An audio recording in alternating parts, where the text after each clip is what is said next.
Contrary to the rumors that you've heard, I was not born in a manger. I was actually born on Krypton and sent here to save the planet Earth. We cannot continue to rely only on our military in order to achieve the national security objectives that we've set. Everybody somewhere between the ages of 18 and 25 will serve 3 months of basic training. We've got to have a civilian national security force that's just as powerful, just as strong. Yes, we can.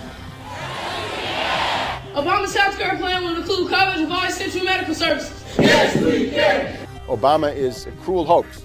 He works for Wall Street. He's an agent of finance capital. Where did you come up with the number $700 billion? Here's the Treasury spokeswoman's quote. It's not based on any particular data point. We just really wanted to come up with a really big number. To Democrats and Republicans who've opposed this plan, I say, step up to the plate. A few members were even told that there would be martial law in America if we voted no. Secretary Henry Paulson is no George Washington. I don't think anyone questions, Mr. Kashkari, that you're working hard. Our question is who you're working for.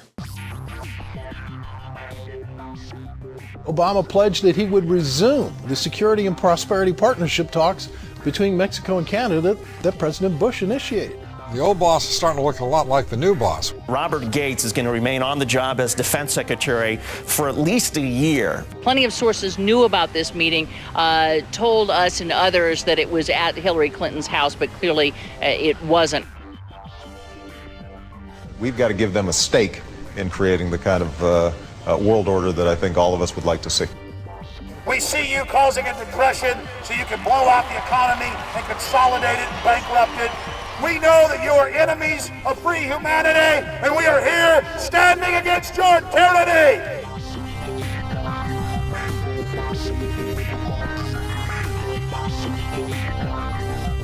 The Obama deception. The truth strikes back.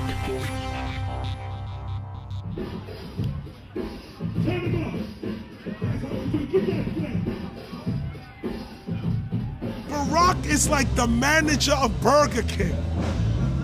All presidents are, including Bush.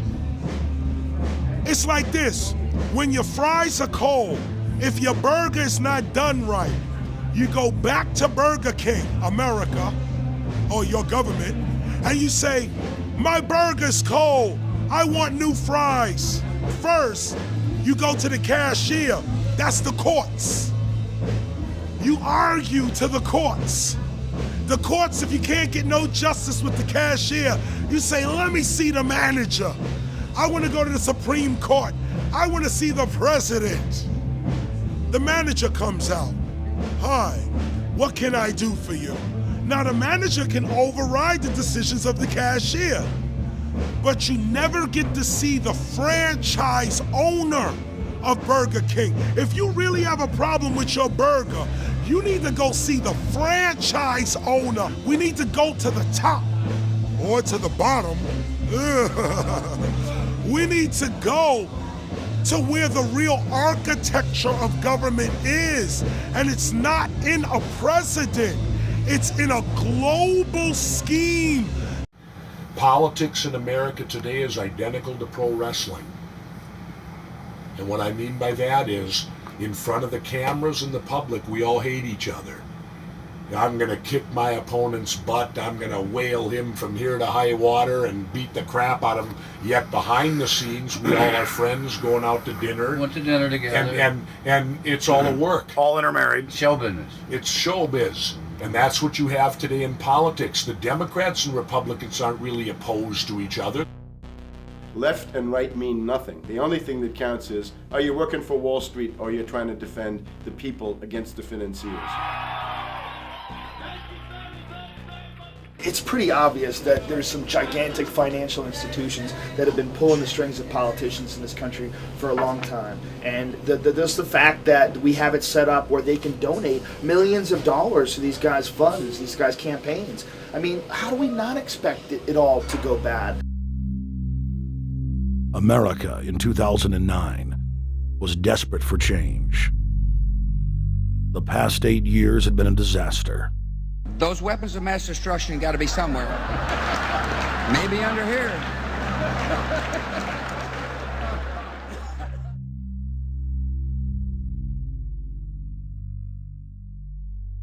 George W. Bush, who had claimed to be a conservative, had tripled the size of the federal government, shredded the Constitution, and destroyed the image of the United States worldwide. Nope, no weapons over there.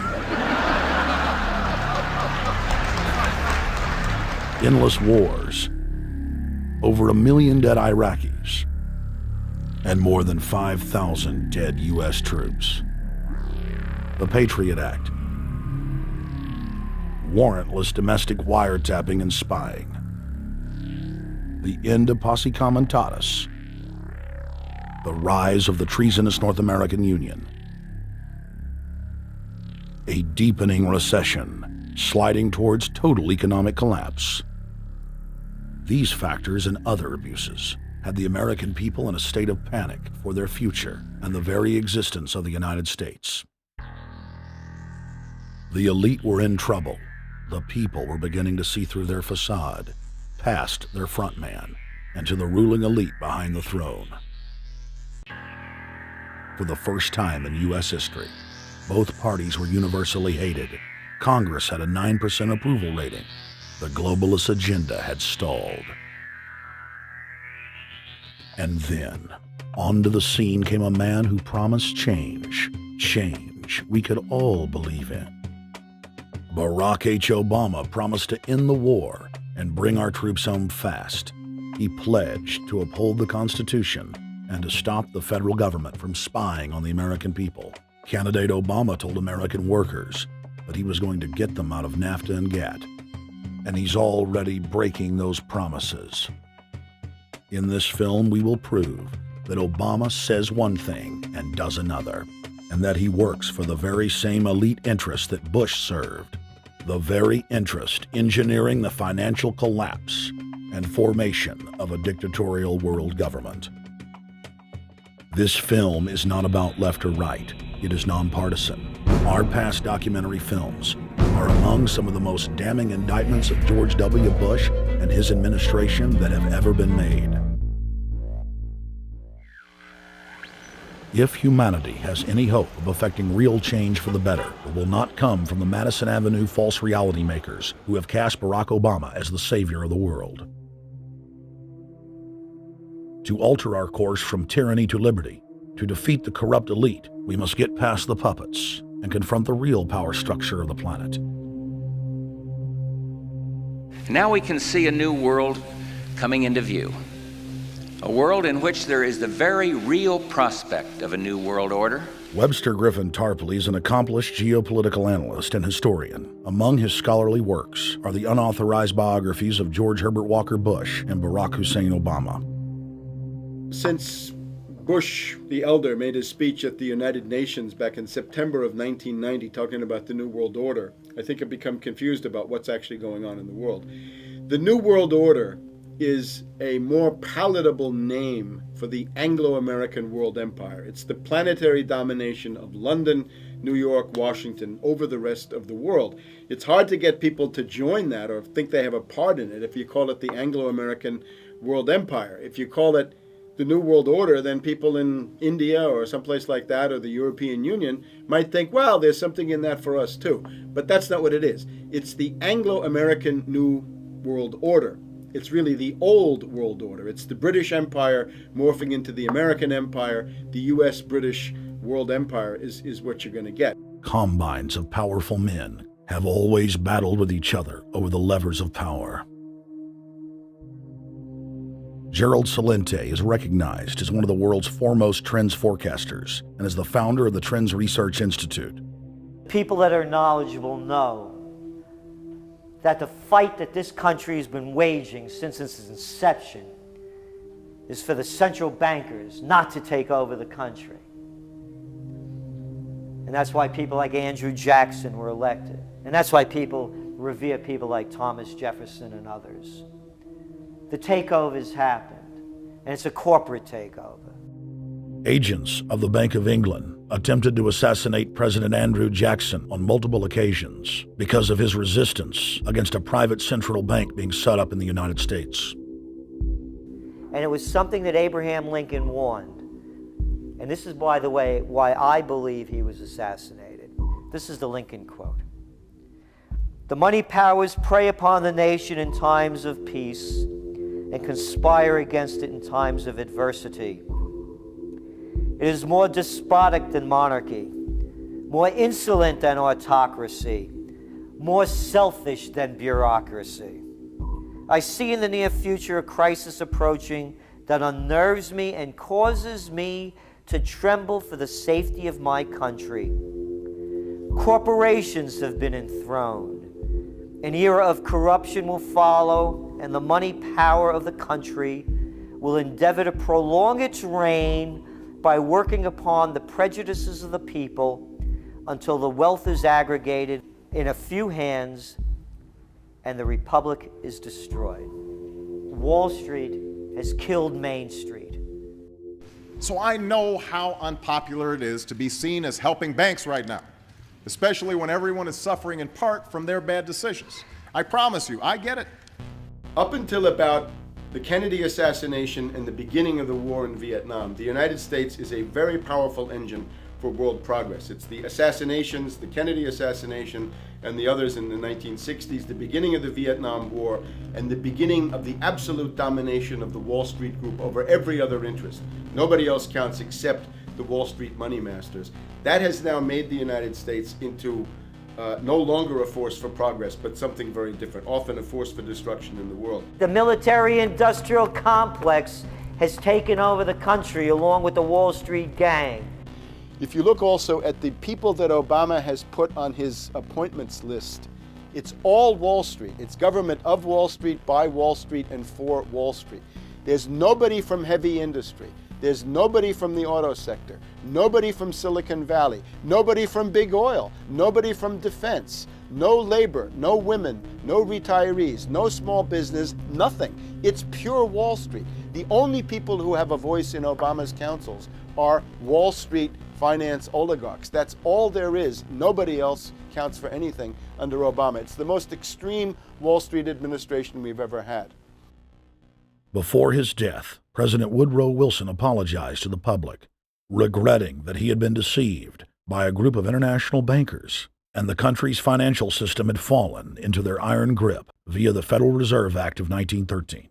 Whether sought or unsought by the military-industrial complex, the potential for the disastrous rise of misplaced power exists and will persist. Dwight D. Eisenhower, he warned the people that the military-industrial complex was taking over the country. Only 3 years after leaving office, President Eisenhower's prophetic warning concerning the threat posed to our system of government by the military-industrial complex came to pass.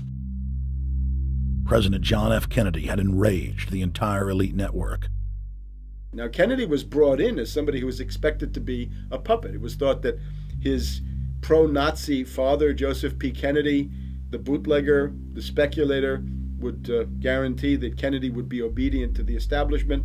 They thought that Kennedy was a sex maniac who could be manipulated through all of this, but it turned out that through his personal suffering, Kennedy had discovered a personal sense of himself which went beyond just being a puppet, and he began to think about things like economic recovery, world peace, having a space program, making deals with the Soviets, cutting the Federal Reserve down to size, and a whole series of other things. Executive Order number 11110, signed by President Kennedy, began the process of abolishing the private Federal Reserve. Kennedy was also pushing for real civil rights reform and had begun the process of pulling the troops out of Vietnam. The last time you had an actual president was Kennedy. The oligarchs took swift and decisive action. When John Kennedy attempted to take the government back from the robber barons, he was brutally murdered. The message to future U.S. presidents and leaders across the world was clear: do as you're told or die. John Fitzgerald Kennedy was the last true president of the United States. And until the globalists are removed from power, we will never have another real one. The other thing about the American presidency you've got to remember is that this is a puppet post. It's automatically going to be a puppet post. The idea that Obama is somebody who's going to come in and exercise real authority when he's obviously been chosen and given everything that he's got by these financiers. Presidents are now little more than corporate pitchmen who take all the political heat, while the controllers remain in the shadows, safe from public scrutiny. Hip-hop icon KRS-One is not just known for selling millions of albums. He has led a tireless crusade against youth violence and has been a strong voice for human rights. If they controlled it before, what makes you think they're not controlling it now? The country was on a verge of revolution. They threw a black man up. Now we like this. They give him the money, they give him the bundling, they give him vote fraud, they give him the media whores, they give him goons, they even have elected officials making threats to put people in jail if they criticize Obama in public. All of this is the mark of a puppet. And that means that he is a puppet, actually more of a puppet than anybody else, more of a puppet than Mrs. Clinton would have been, even more of a puppet than McCain. He's the maximum puppet that we've had certainly since Jimmy Carter. They put a black face on the New World Order, and now we all happy. KRS ain't buying it. In the real executive power structure, the president serves the military-industrial complex, itself owned by the international bankers. If there's a revolution, the population just throws out the prime minister or president. The elite stays in power because the public is never aware of who the real enemy is. In Evian, France in 1991, standing before the Bilderberg Group, the apex of the world government power structure, David Rockefeller defined the New World Order as a system of world government serving the international banking elite.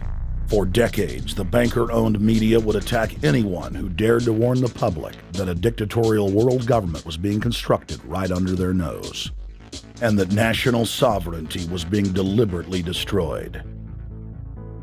And now, after years of denial, the media and the elite themselves are proudly announcing that not only is world government real, but is the answer to the financial crisis that they carefully engineered.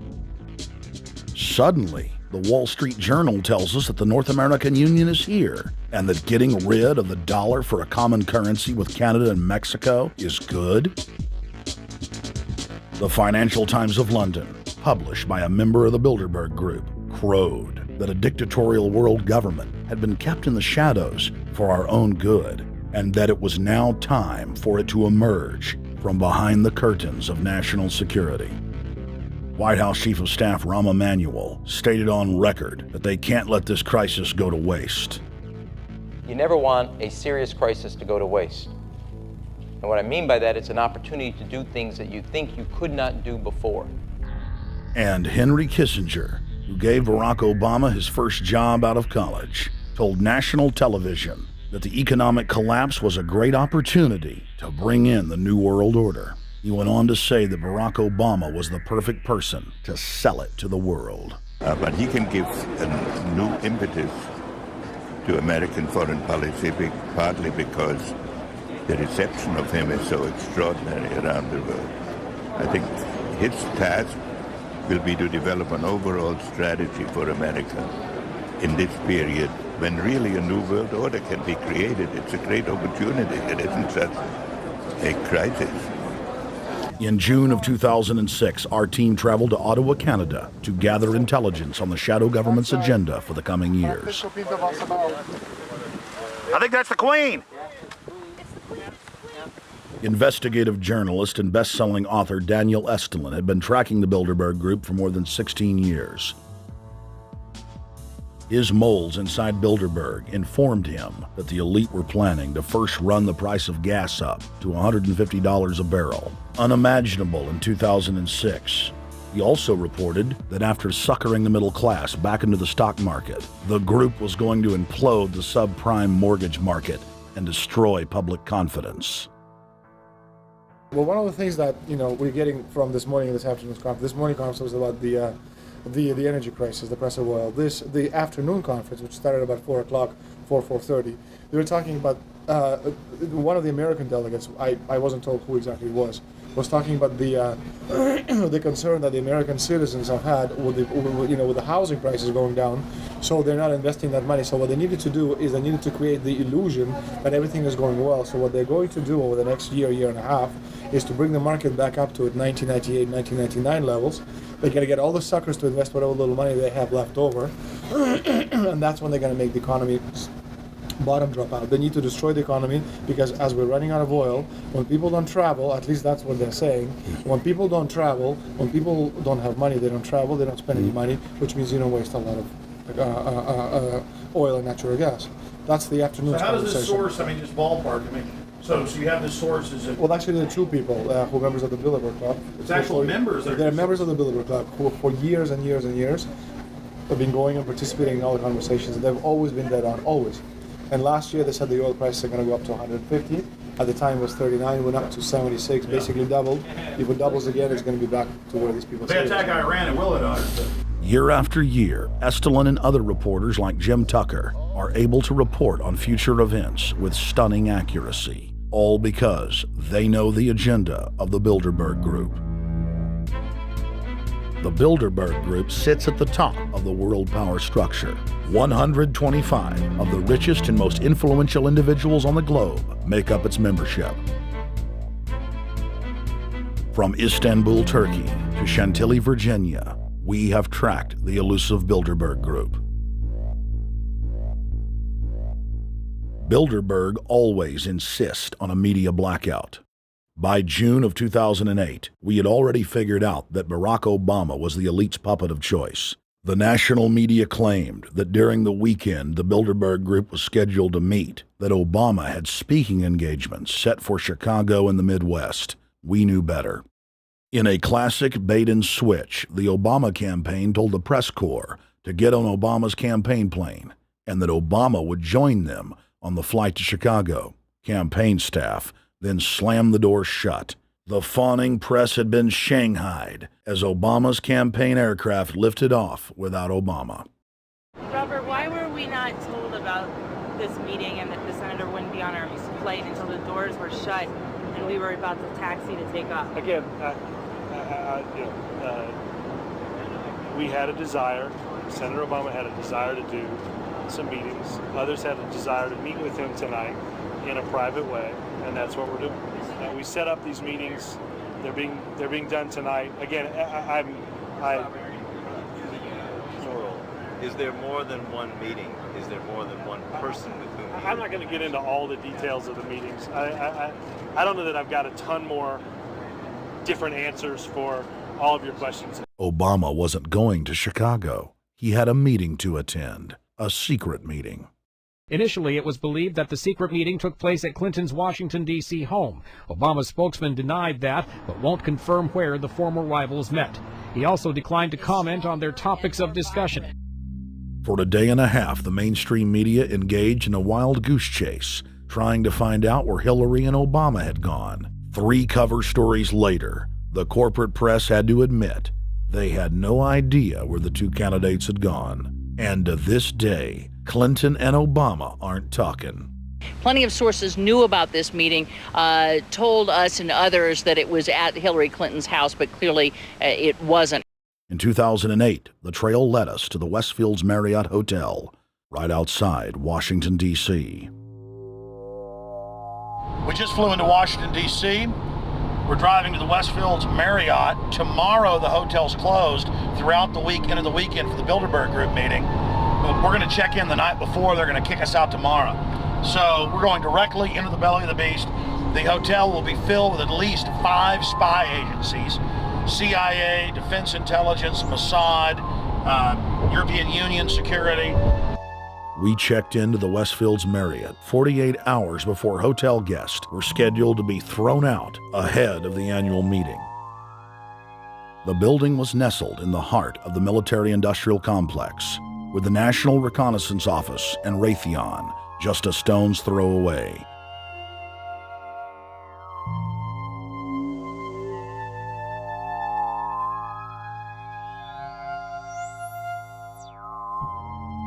The plan tonight is to try to not get arrested, dodge the security, get in there, get some footage of the elite arriving in the morning, because some arrive before they officially lock it down, and then getting out of the building.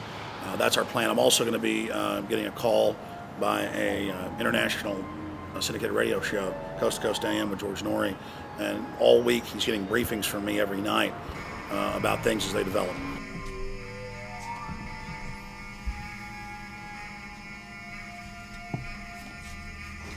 George, we're sitting here in the room. As the phone rings with your producer, Tom Danheiser, to put me on, the fire alarm goes off. So everybody is exiting the building. I know this is a setup. They timed it exactly when this happened. Open the door. I want them to hear the fire alarm. Open the door. I want people to hear this live to the 16 million people listening.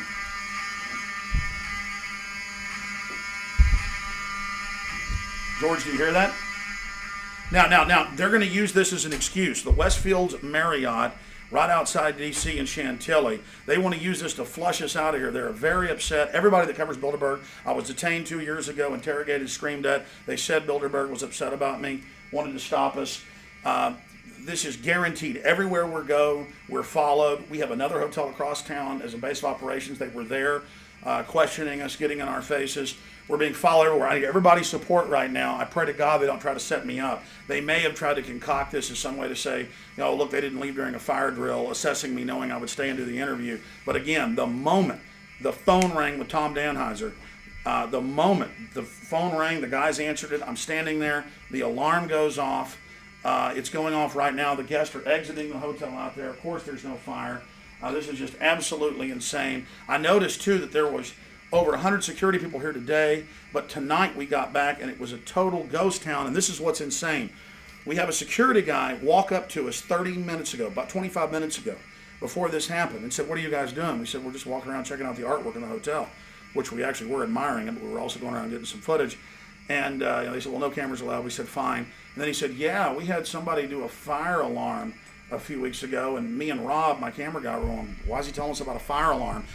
I forgot that part, George. These bastards have done this. I don't know how. They're planning to try to set us up or something, but this is incredible. We are here in the middle of this right now, George.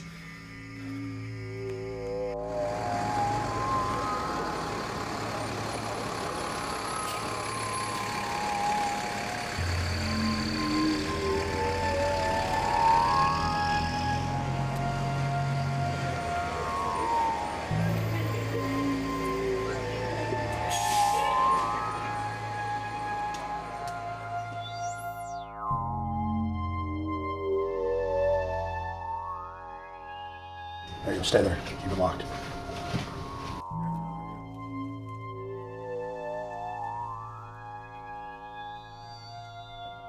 Let's go. Let's get out of here now, Richard. Don't screw around anymore. We got out of here on exactly the right time. Is this the way out? Yeah.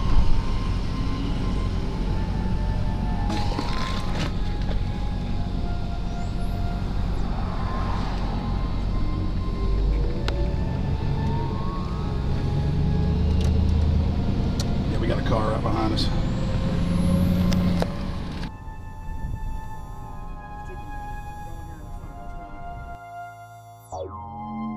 We made about, what, 5 turns and 6 turns, the same car's following us. Now he looks like he's following us into a... He came out of Bilderberg, he came out of the Westfield. He's being a little bit subtle, but... Not too. So there he is. That's him over there in the blue car. Yeah.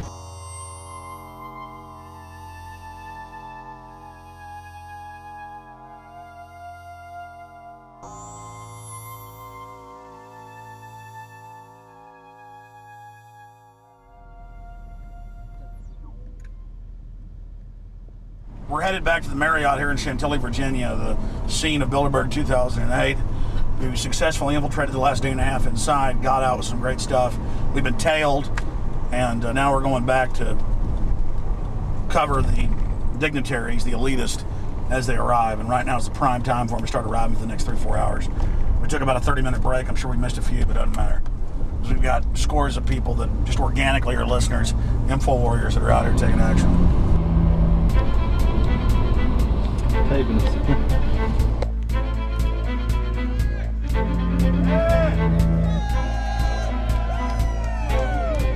Yeah!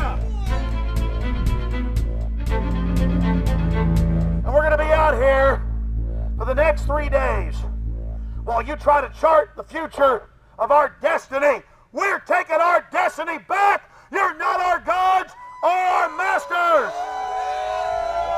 We witnessed at least 7 convoys of armed Secret Service entering the Westfields Marriott, and internal sources confirmed that both candidates did attend at least one meeting inside the conference.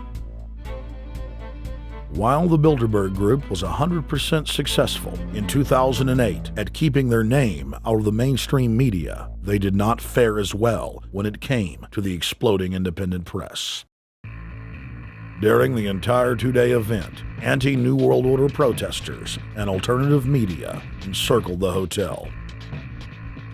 You are being exposed everywhere! From David Rockefeller, from John Edwards, from Bill Clinton. Your game of secrecy is over! You're gonna pay! Get him! It's up close! You piece of trash! This is Bernanke, man! Bernanke, you're going down!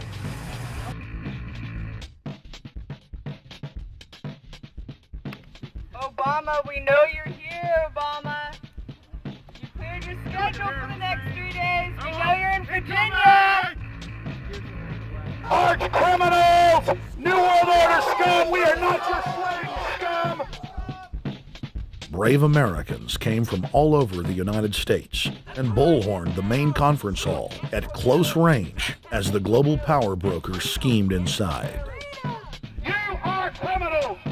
You control the central bank, you control the currency, and you're turning our beautiful country and world into a nightmare! The global elite are desperate to keep their organizational meetings a secret. They are keenly aware that if the population discovers that policy is being developed covertly by powerful special interest, the people will revolt. It is our duty to expose these criminals. It's a criminal act under federal law for federal officials to have private meetings to discuss world policy with non-federal workers.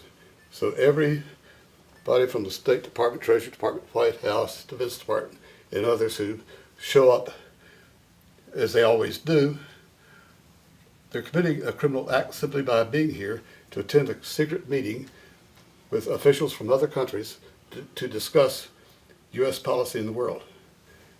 So literally it's a criminal act. And every newspaper, every broadcaster has a patriotic duty to expose these scum and the evil they project.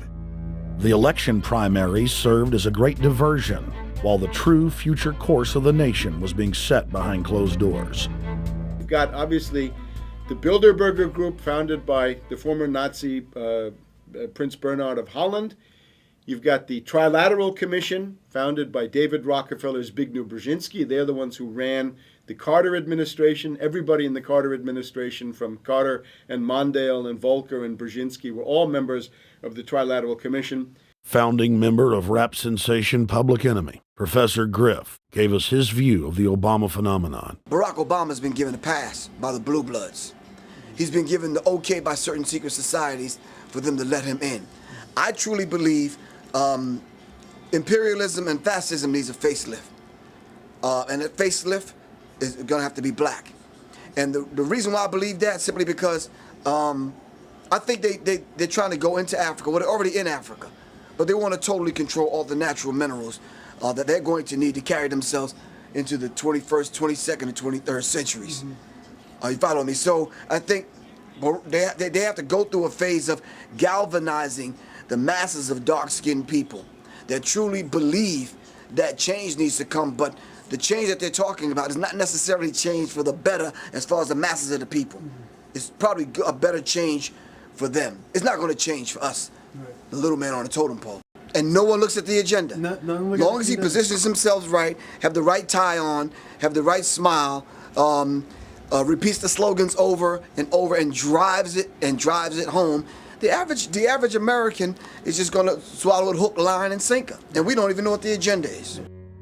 Writing in his 1964 book, With No Apologies, Senator Barry Goldwater said, The Trilateral Commission is intended to be the vehicle for multinational consolidation of the commercial and banking interest by seizing control of the political government of the United States. The Trilateral Commission represents a skillful, coordinated effort to seize control and consolidate the four centers of power: political, monetary, intellectual, and ecclesiastical. What the Trilateral Commission intends is to create a worldwide economic power superior to the political governments of the nation-states involved. As managers and creators of the system, they will rule the future. Bilderberg issues executive decisions and prime directives to its subdirectorates for implementation. The Trilateral Commission takes the Bilderberg Group agenda and executes it through regional roundtable groups throughout Europe, Asia, and the Americas. The Council on Foreign Relations serves as the managing roundtable group in the United States sector. The Council on Foreign Relations has dominated every administration since the days of FDR. The way in which they make policy and rule is that they are a polycentric oligarchical system. You have to be a finance oligarch. Remember, this is not a society ruled by generals, not by priests, not by bureaucrats, not by demagogues, none of those, but by bankers. Bankers rule, and the bankers set up these institutions. They set up things modeled on the Royal Institute for International Affairs, Chatham House, and the Milner Round Table of the period right after the Boer War, so even before World War I. You had the British setting up these round tables, institutes with publications and conferences, and this is how they make policy. Upon Obama's inauguration, members of the Bilderberg Group, Trilateral Commission, and CFR flooded into every position of power in the executive branch, replacing Trilateral Commission and CFR members who previously filled the positions during the Bush administration. When you look at the U.S. ruling class, you'd have to say that they're a really pathetic bunch of failures and bunglers. They are a miserable excuse for a ruling class. And that's one of the big problems we have, is you go from Clinton to Bush to Obama. What stays the same is the ruling elite that gives these puppets the orders that they act on.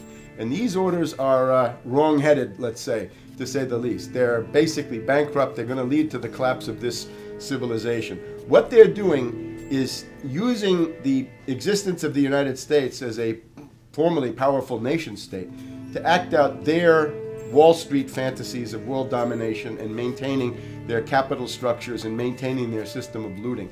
And this can't be done. So the basic question is, they've hijacked our country and you got to take it back from them. You've got to drive Wall Street out of the government, and at that point you'd have a reasonable chance of getting back to prosperity and some kind of peace and order in international affairs. We had a chance to speak with economist and author George Humphrey. They have created a power elite. And we're not talking about the millionaire down the street. You can't even be a member of their club unless you're a multi-billionaire. And friends, this is not about rich versus poor. This is about a very, very small handful of the worst criminal element on this planet, manipulating and destroying the good people of this nation and of this world. About this Obama with change. Look at the people he's put in to mastermind the economic recovery. Larry Summers. I love it. Every time they talk about Larry Summers, he's always brilliant. He's another brilliant one.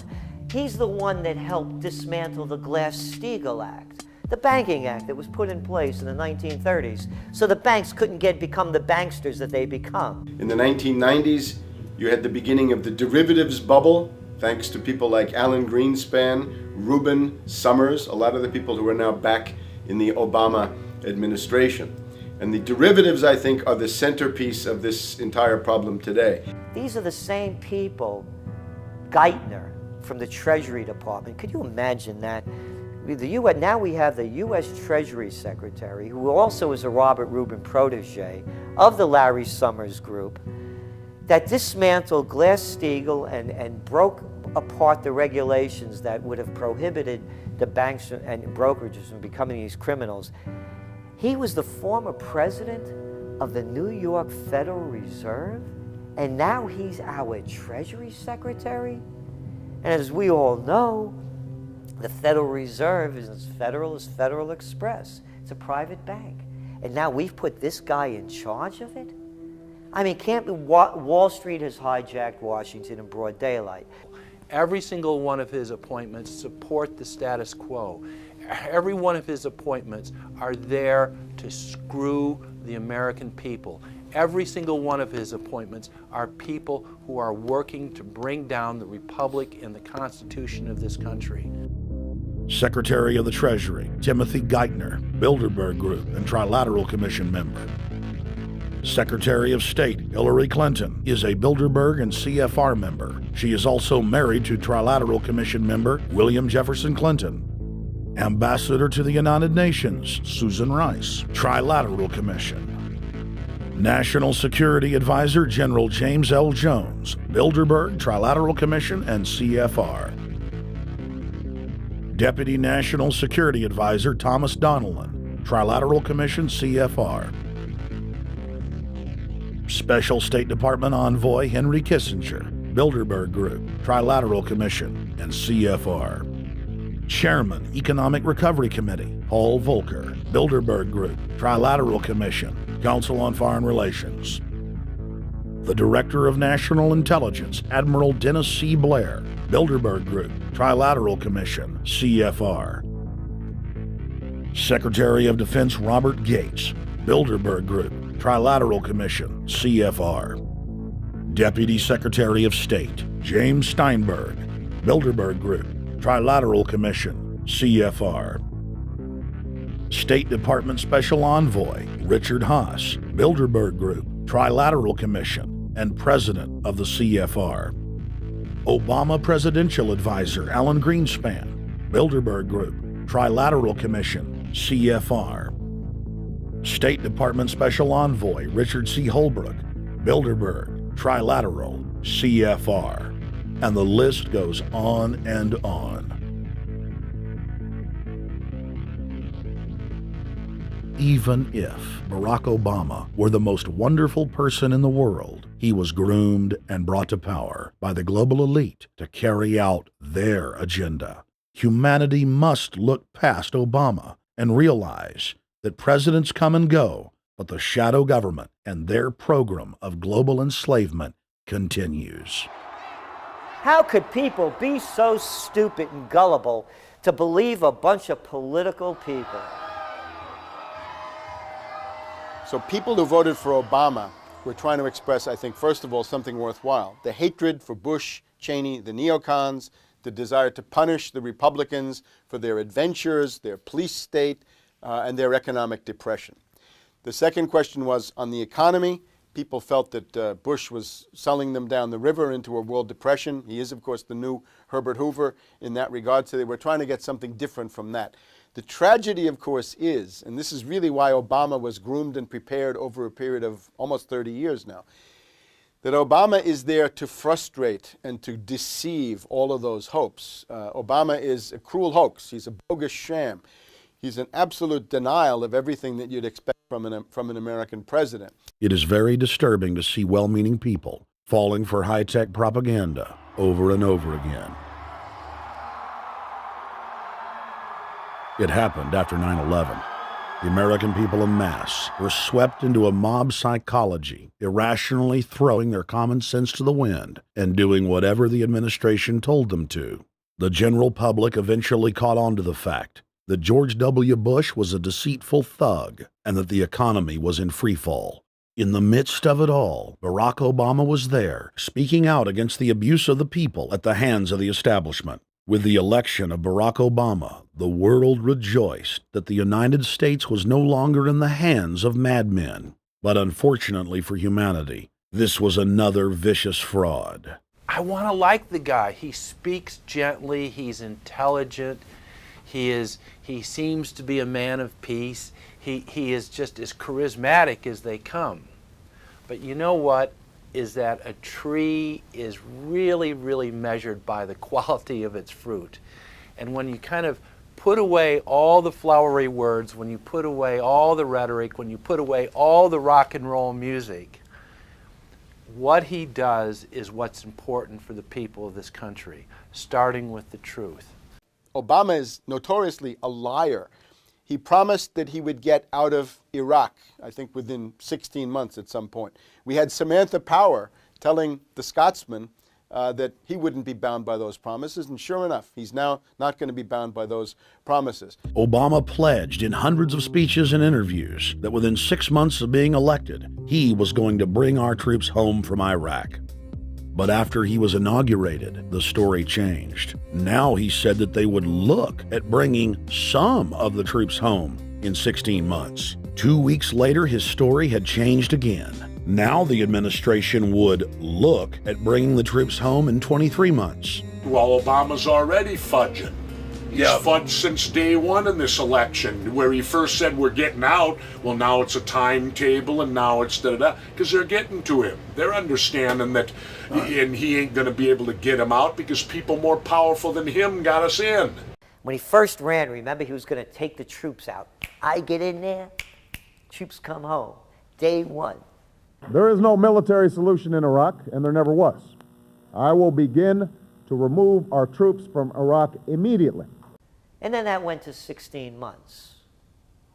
And now he's going to add, they're saying, another 30,000 or more troops to Afghanistan. Next, he sent 30,000 more Marines to Afghanistan, doubling the total number of forces in the crosshairs.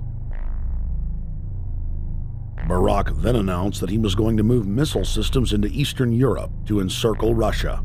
But after all, what should we expect after he kept Bush's Secretary of Defense Robert Gates?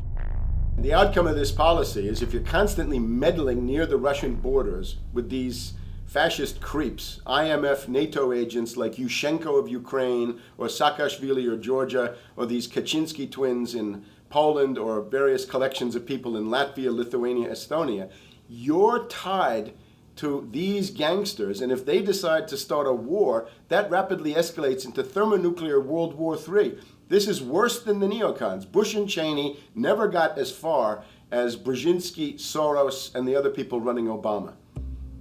Barack Obama swore that he would vote to repeal the Patriot Act, but then he voted for its reauthorization. Obama decried the Bush administration's illegal warrantless wiretapping of the American people. Then he voted to legalize it. Obama pledged that he would filibuster any attempt to give retroactive immunity to the telephone companies, the telecom companies, except he then turned around and voted for that bill. Most people don't know, for example, that he voted to reinstate the Patriot Act and more government wiretapping. Candidate Obama told desperate factory workers in speech after speech that he was going to renegotiate NAFTA and GATT to make it more fair for American workers. It is absolutely true that NAFTA was a mistake. But then his campaign was caught sending out memos to top corporate leaders, telling them not to worry and that it was just campaign rhetoric. We had Obama saying, you know, I'm against free trade. I don't like NAFTA and all those free trade sellouts. We had Austin Goolsbee going to the Canadian diplomats and saying, don't mind him. He's just popping off. That's just election era rhetoric. Doesn't mean anything. Presidential candidate Barack Obama was publicly criticizing the North American Free Trade Agreement in a bid for votes, but privately telling Canadian officials not to worry about it. He said that he was going to bring us peace in the Middle East. He said that he was going to bring us transparency and a balanced economy. He said that he was going to not have lobbyists. He said he was going to clean up government. He said he was going to work for the environment. And point by point by point, within the first month of his inauguration, he has lied and deceived and cheated the American people. The people of the United States and the world were filled with hope that Obama was the real deal when in his first week in office he signed an executive order supposedly closing Guantanamo Bay and other secret prisons. Then the press actually had a chance to read the executive order and were shocked to find that the executive order only said that Obama was thinking about closing Guantanamo in a year. But worst of all, the executive order continued the practice of rendition which the LA Times called secret abductions. They don't know. They think that he's signed off immediately on closing Guantanamo, but he's allowing prisoners now to be taken to foreign countries and not knowing where they're sending them and to be tortured in foreign countries. They don't know that they kept that provision in there. Obama is now continuing the practice of secret arrest, secret prisons, and most importantly, indefinite detention without trial. When a British High Court said that it was preparing to release secret British and U.S. torture orders that prove that the Bush administration was ordering personnel to systematically abuse detainees, Barack Obama threatened to cut off all U.S. intelligence ties to England. To add insult to injury, he stated that the program was important to national security, not only endorsing Bush's crimes, but continuing them. Obama voted for a reinstatement of the Patriot Act. And by his early deeds already, again, as we saw with the issues of retention, he's willing to send people that have been charged with nothing to be tortured to so-called get the truth out of them. If the makers of this film attempted to cover all of Obama's lies, this documentary would never be released because there are new ones every day. So in the interest of time, we're going to cover one more big one. Barack and his handlers made the cornerstone of his campaign, keeping lobbyists and donors out of his administration. Within hours of being elected, Obama did a 180 and filled the White House and federal government with lobbyists and donors at all levels. Obama picked William Lynn, the top lobbyist for Raytheon, to fill the #2 position at the Department of Defense. Timothy Geithner, former president of the private Federal Reserve Bank of New York, was picked by Obama to be Secretary of the Treasury. Geithner promptly crammed the Treasury Department full of lobbyists, like his chief of staff, Mark Patterson, formerly the top lobbyist at Goldman Sachs. Obama appointed top lobbyist to the Saudi royal family, George Mitchell, as the lead Middle Eastern envoy. Obama appointed the king of Wall Street lobbyists, Leon Panetta, to head up the CIA. Obama tapped Tom Daschle, top lobbyist for healthcare firms, to run the Department of Health and Human Services, and the list goes on and on. Then, 3 weeks into his administration, Obama launched a new lie, more outrageous than the previous. With Academy Award-level conviction, he said that he was upset about the banker bailout, which his own chief of staff, Rahm Emanuel, another former Wall Street executive, had engineered. Obama said that he had signed an executive order capping the CEO's salaries of those who had taken the bailout money. There was just 2 problems. All the major banks and brokerage firms were exempt, and the new order only dealt with any future bailouts, and those were to be on the honor system. What gets people upset, and rightfully so, are executives being rewarded for failure.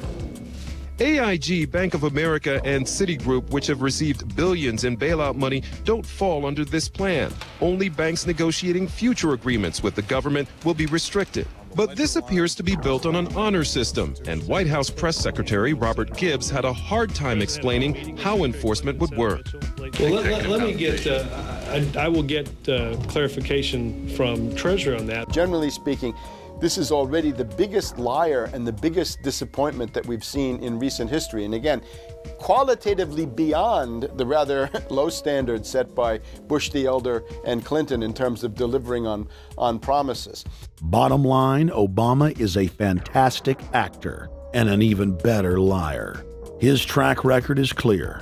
He has done the opposite of everything he told the people he would do. They'll make up one lie after another. And if you believe these people, knock yourself out. I don't believe a word they say. Within 1 month of the passage of the first banker bailout bill, the press reported that over $5 trillion had just disappeared out of the U.S. Treasury. By December, the amount of money that had been stolen had reached $8.5 trillion. The leadership of both political parties circled the wagons and would not discuss where the money had gone. In the Fed! In the Fed! In the Fed! In the Fed! Informed Americans protested the private Federal Reserve System at all 38 of their regional governorship offices. Arrest Bernanke and Paulson! Arrest all the criminals that stole the banker bailout money! It was refreshing to see people standing up against the real power structure, not being distracted by the elite's frontmen like George W. Bush and Barack Obama. We traveled to Dallas, Texas to cover We the People taking on the real enemy. Hey, I want to talk to the workers up there on the parapet. The ones smoking cigarettes that just jumped back. You're with the American people, we know that. But understand, ask the workers inside. You're not in a federal government building. You're in a private Federal Reserve that uses that name as a fraud. That'd be like if my first name was Federal Reserve Jones. I'm still not the federal government. I'm not a federal agency. But if I said my name was Federal Reserve, I could go out and pay off politicians and get them to allow me to get into power so I could issue the currency and credit, and then I could buy up the world. That's what these criminals have done. A lot of people think that the Federal Reserve is already part of the government. They're not. It's controlled by cliques of unelected, unaccountable bankers meeting in secret. Most of these people have never even been through the formality of a Senate hearing or a Senate confirmation. They claim that they're part of the U.S. government. They masquerade as if they were part of the U.S. government. But in reality, this is a purely private operation. Jackals, hyenas, raptors, all of them loyal, not to the American people, but to the Wall Street banks, which is where most of them come from.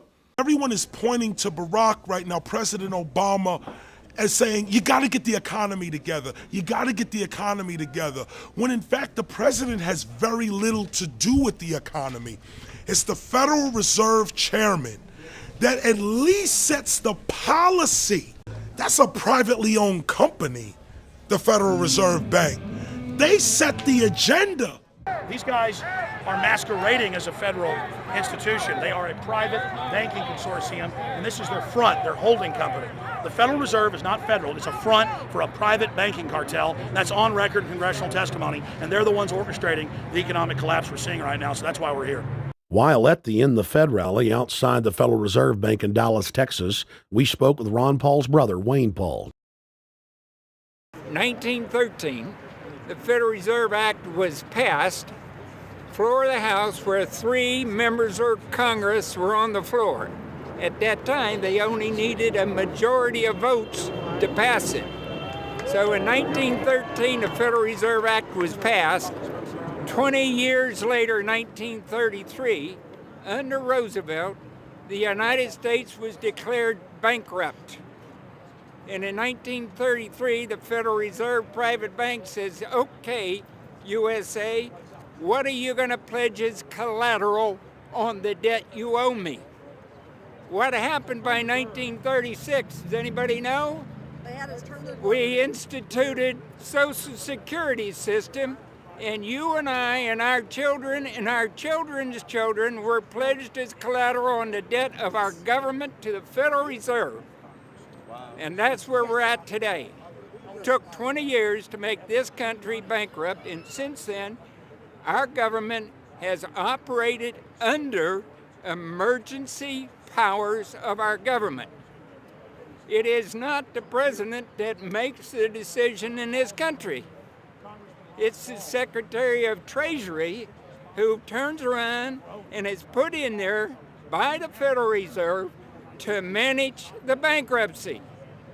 We've been in bankruptcy ever since. So to print $700 billion and to give it away, how do they get away with it? The manager of the bankruptcy is told by the Federal Reserve this is the way to go. That's where we're at today.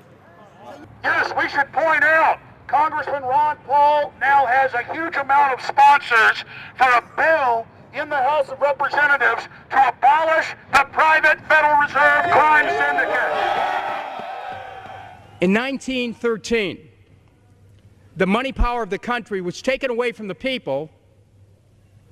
By constitutional privilege, it belongs with the Congress, but it was given up in the Federal Reserve Act.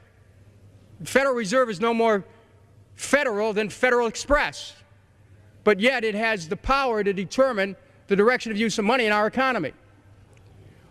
If we could take that power back and put the Federal Reserve under Treasury, we start to be in a position of being able to control monetary policy on behalf of the United States people. The Federal Reserve is totally private, and Alan Greenspan 2 weeks ago on PBS on Lair NewsHour said on record that they are above the law, the Congress, the President, everyone. No court can do anything. We run America. What is the proper relationship, what should be the proper relationship between a chairman of the Fed and a president of the United States? Well, first of all, the Federal Reserve is an independent agency, and that means basically that there is no other agency of government which can overrule actions that we take.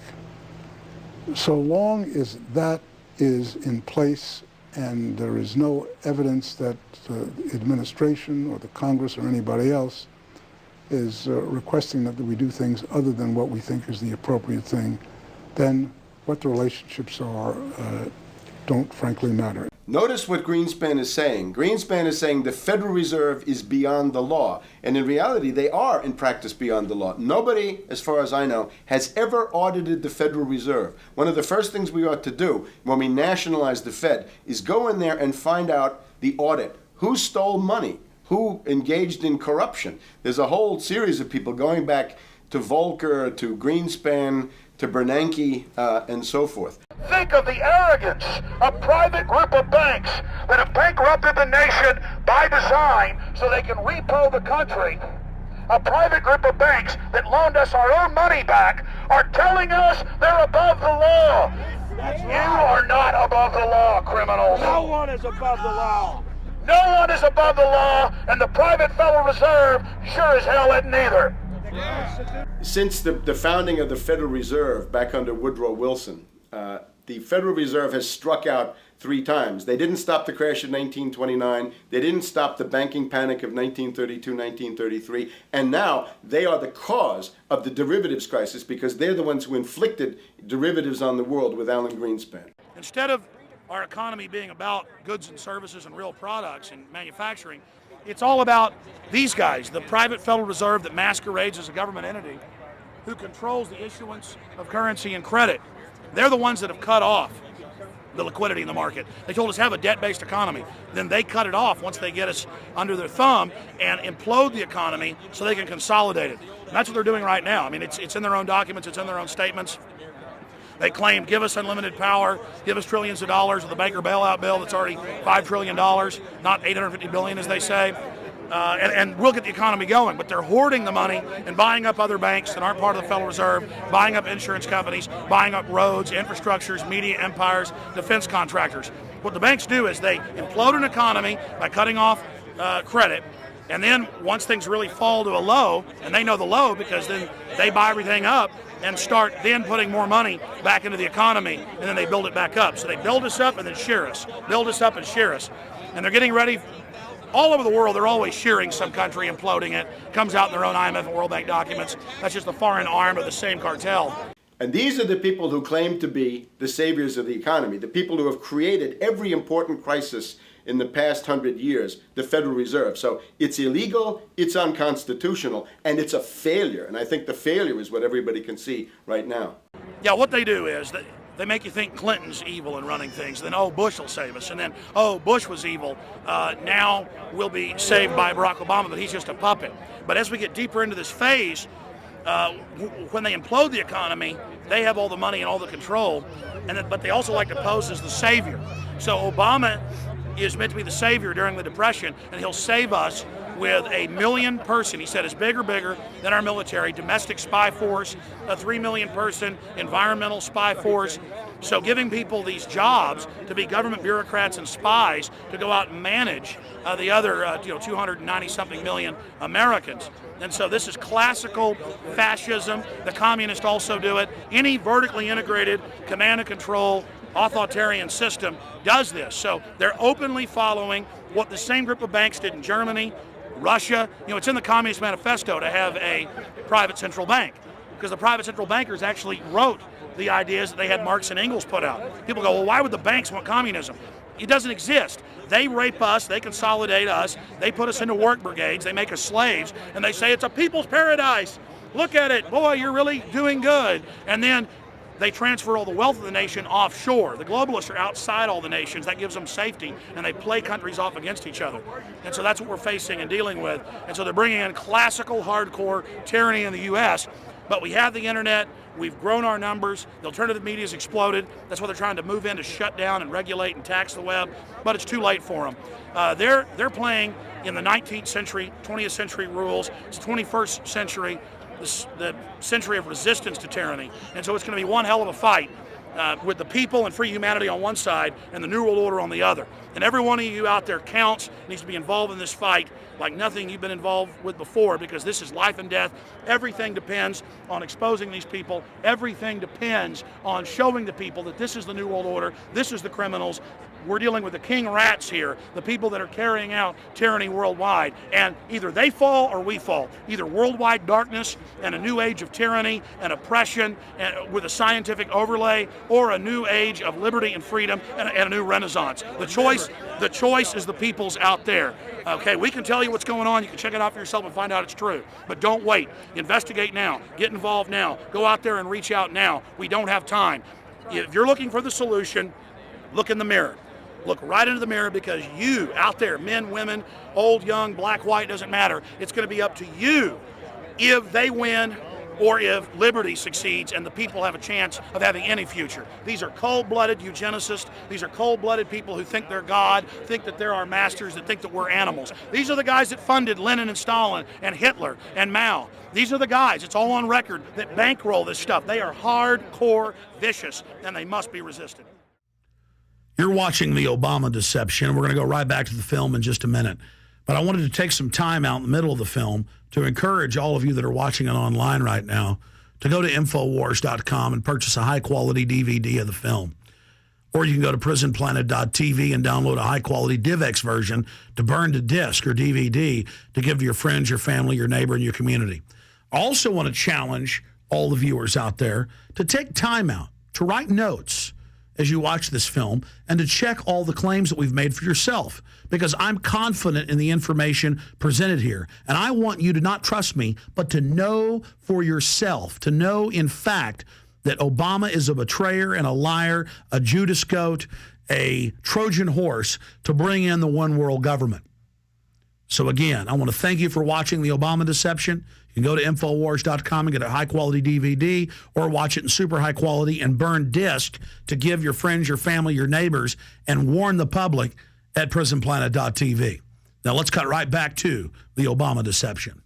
Up until about the Kennedy assassination and the beginning of the war in Vietnam, the United States is a very powerful engine for world progress. It's the assassinations, the Kennedy assassination, and the others in the 1960s, the beginning of the Vietnam War, and the beginning of the absolute domination of the Wall Street Group over every other interest. Nobody else counts except the Wall Street money masters. That has now made the United States into no longer a force for progress, but something very different, often a force for destruction in the world. That doesn't need to remain that way.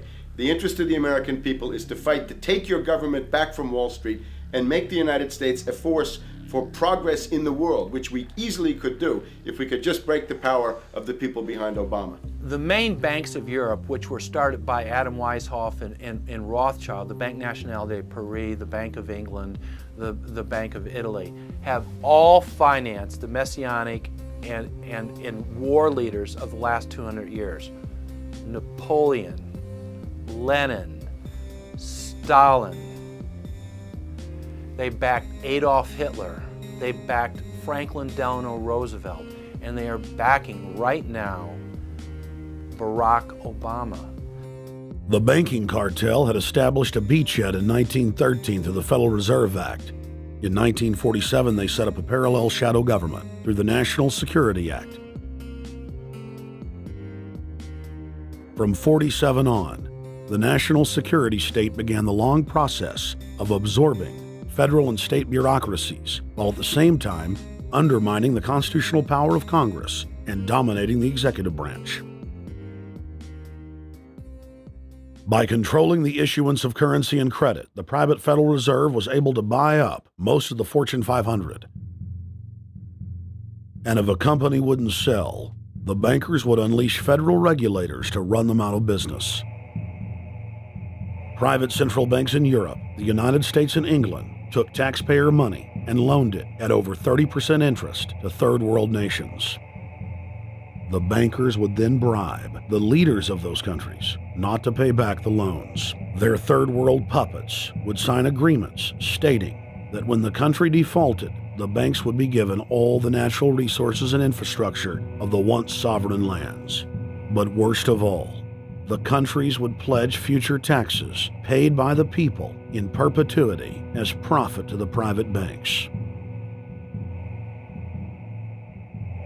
By the year 2000, there were few nations that had not fallen to the designs of the money power.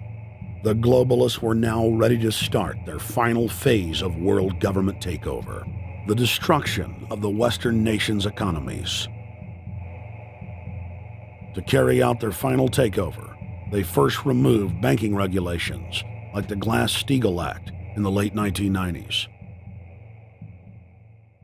This allowed their front companies to issue unlimited credit to the world and to set up colossal Ponzi schemes, the likes of which the world had never seen.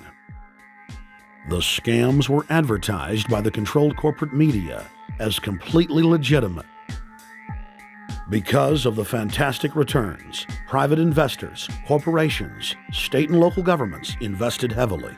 They had taken the bait, hook, line, and sinker.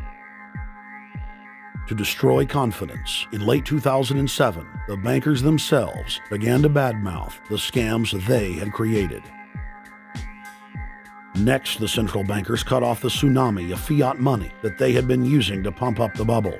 When Congress and the public refused to write the finance oligarchs a blank check, the bankers began to engage in financial terrorism. They said that the world would go into another Great Depression unless their demands were met, further destroying confidence. The stock market instantly had its biggest one-day loss in history, but even that wasn't enough to force Congress to capitulate to the offshore banks. Senator Inhofe of Oklahoma and Congressman Brad Sherman of California, amongst others, told the world that the entire Congress had been threatened with martial law by the White House and the Treasury Department if they didn't pass the so-called banker bailout bill.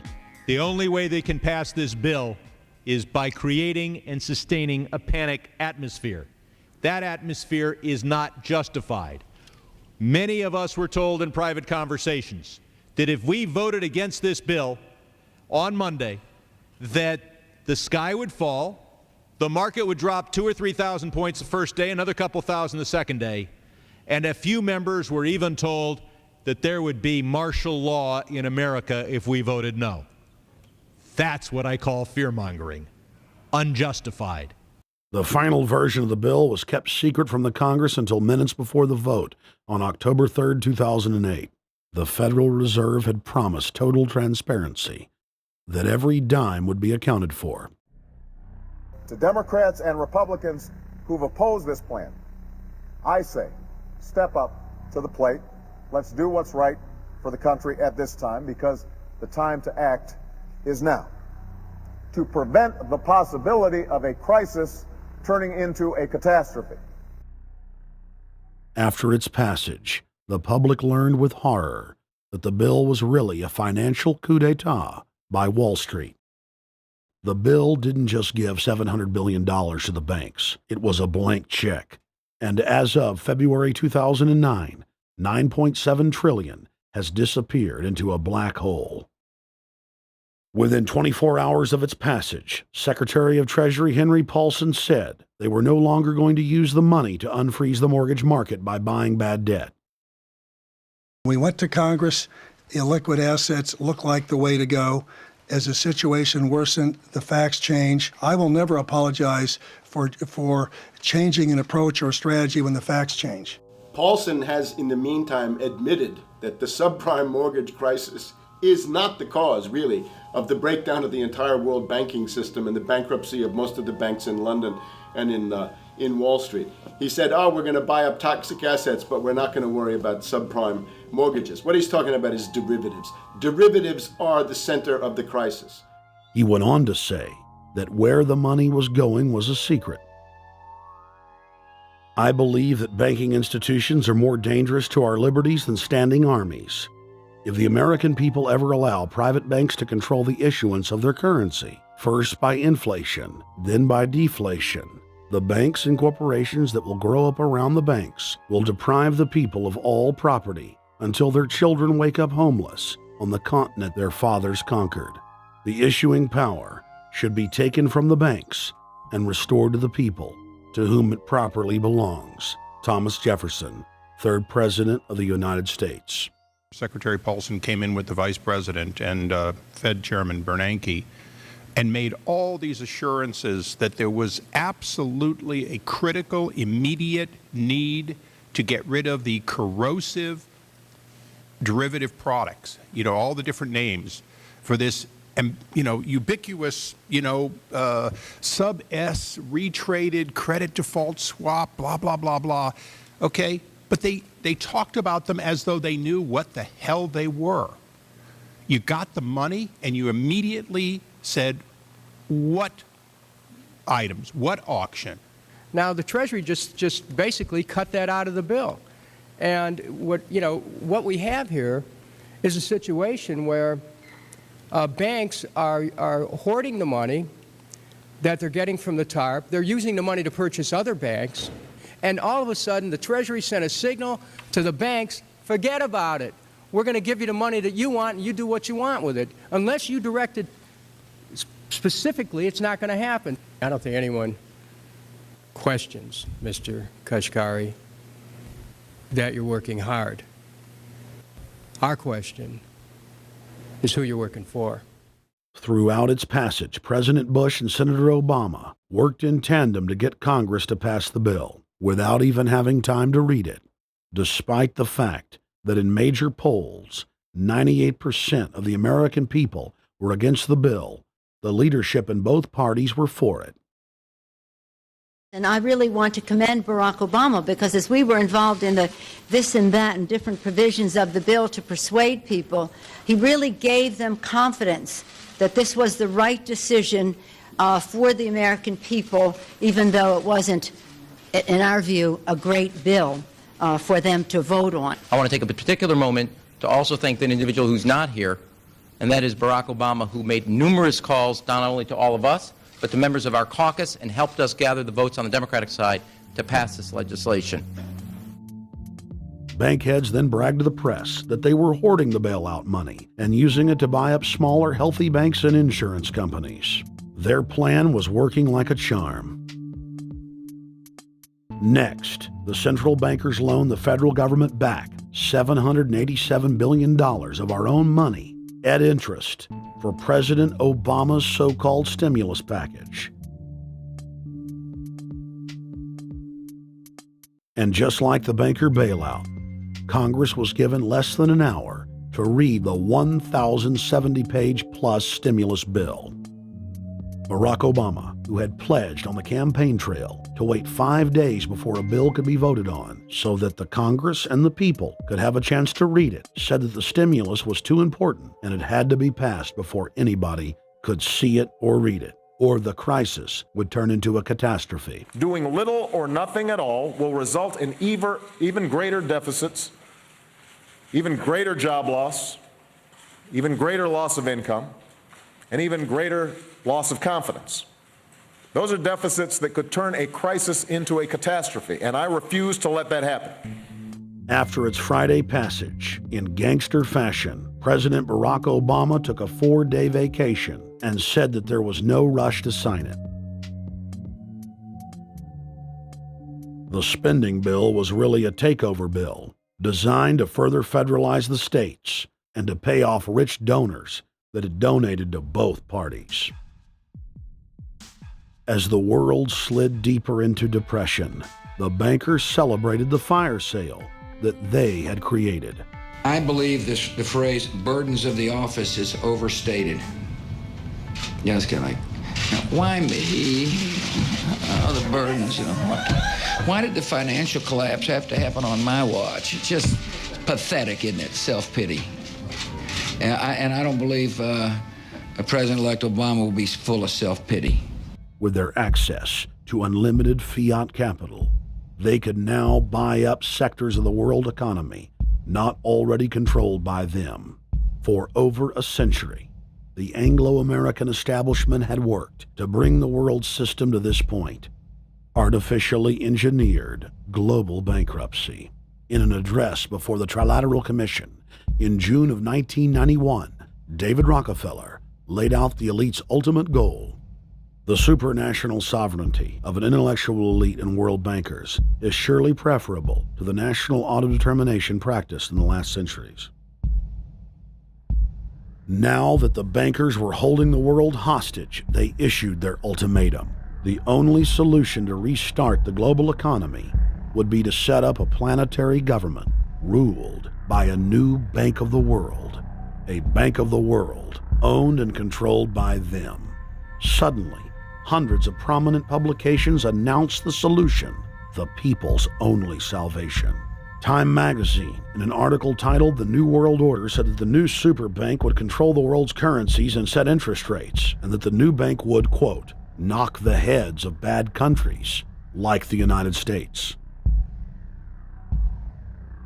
At a meeting of central bank heads and finance ministers dubbed Bretton Woods II, the plan for world government was unveiled by the very bankers that had engineered the collapse. Formerly sovereign countries would now pay their taxes directly to the banking cartel. Hundreds of new carbon taxes, controlling every facet of human activity, would only be the beginning. Now, all the elite had to do was to sell the public on accepting the final phase of their takeover. And it's Obama's job to sucker the public into standing down so the bankers' agenda can move forward unhindered.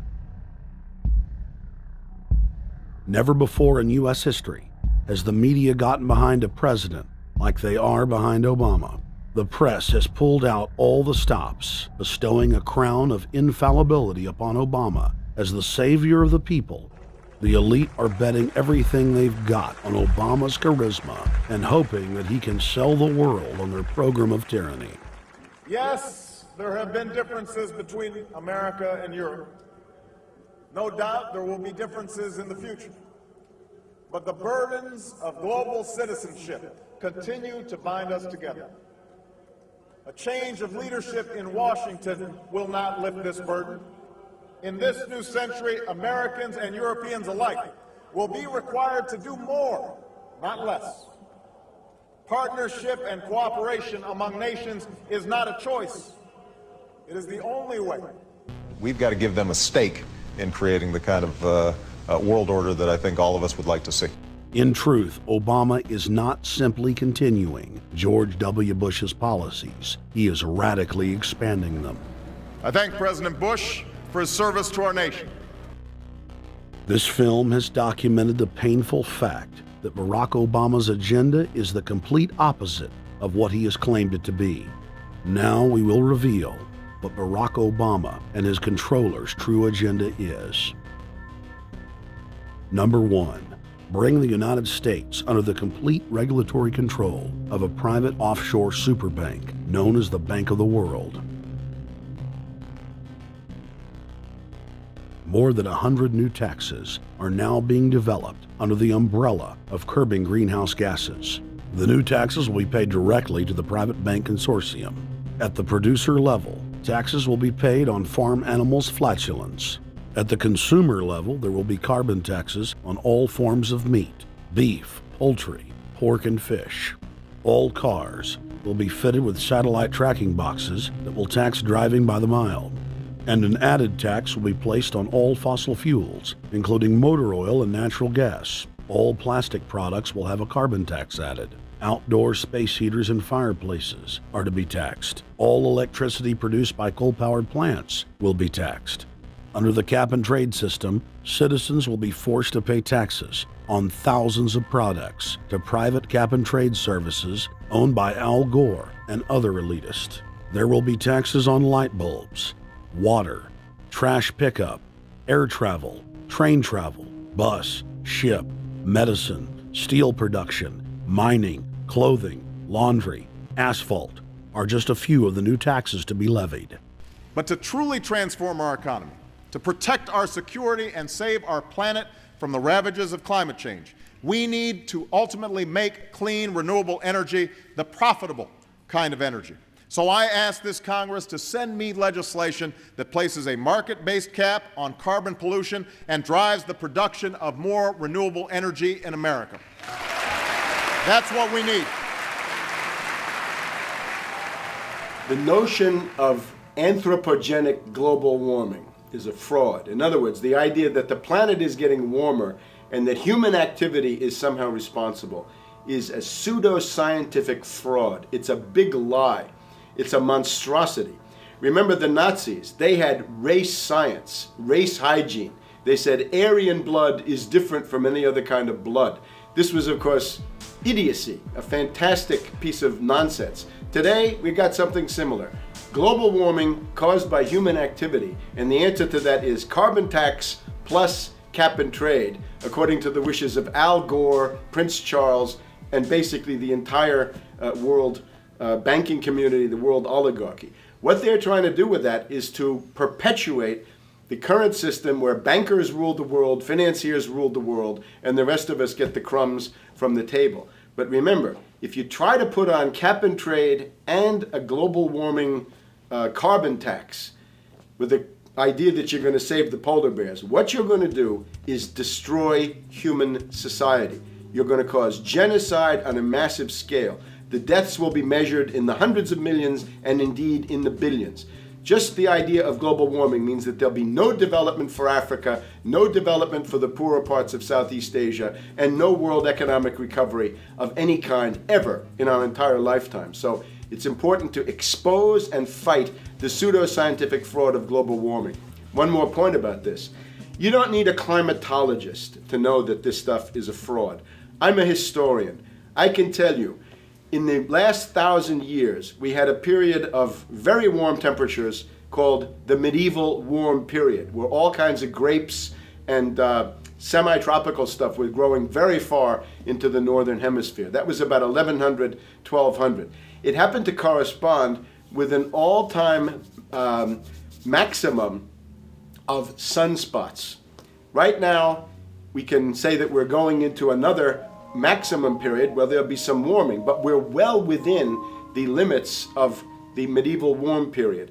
About 1600 to 1650, there was an ice age in northern Europe. The North Sea was filled with ice. The German and Dutch ports and the English ports were filled with ice.